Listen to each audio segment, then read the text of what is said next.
The misconception of the money sequence of value, how economic theory overlooks the true drivers of well-being. The origins of our current economic system can be traced back to John Locke's introduction of the concept of property. Locke's theory of property included three conditions: that there must be enough left over for others, that it must not be allowed to spoil, and that it must be mixed with one's labor. Initially, Locke presented a compelling argument for private property, but he later abandoned these provisos when he introduced the concept of money. This led to a significant shift, as money became a means to acquire property, regardless of whether it was earned through labor or not. Adam Smith further developed Locke's ideas by introducing the concept of the invisible hand of the market. According to Smith, the market would naturally regulate itself to achieve equilibrium between supply and demand. This notion essentially deified the market, as it was now seen as an autonomous entity that would ensure the efficient allocation of resources.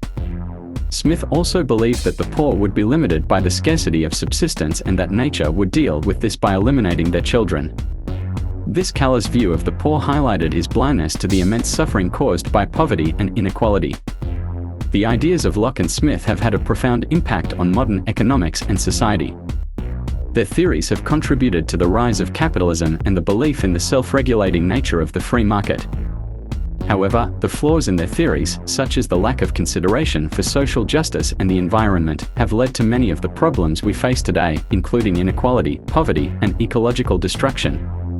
Adam Smith, the father of modern economics, proposed the concept of the free market based on the exchange of tangible goods necessary for survival.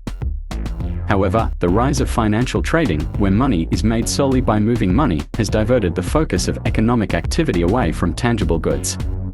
This shift is rooted in Smith's treatment of money as a commodity, but it has led to the pursuit of money for its own sake, detached from its productive value. The pursuit of financial gain, driven by the money sequence of value, has become the primary economic motivator in virtually every economy worldwide, regardless of their social system. This has overshadowed the foundational life sequence of value, which emphasizes the well-being of individuals and society.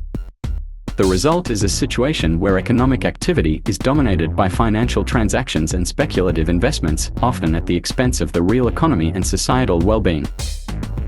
The decoupling of the money sequence of value from the foundational life sequence of value has led to a profit-oriented mindset that disregards social and environmental responsibility.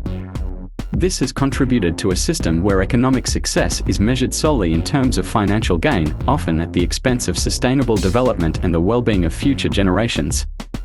Realigning the focus back to the life interest is crucial for creating an economic system that prioritizes societal needs and fosters true progress. God doesn't make the world this way, we do. Economic doctrine has been muddled by a fundamental misunderstanding, the belief that the money sequence of value directly leads to the life sequence of value.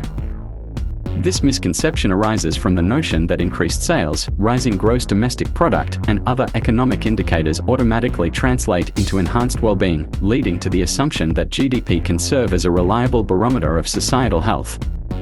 This confusion stems from the conflation of the money sequence of value, which encompasses monetary transactions and revenues from goods sold, with the life sequence of value, which represents the processes that sustain and enhance life.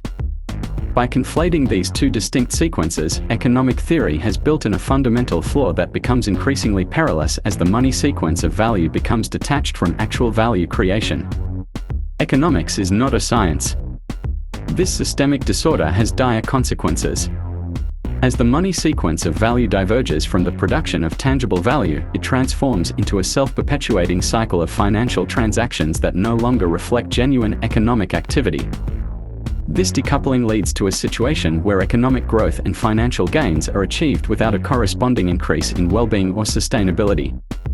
In essence, the current economic system suffers from a structural flaw that renders it both unsustainable and detrimental to societal well-being.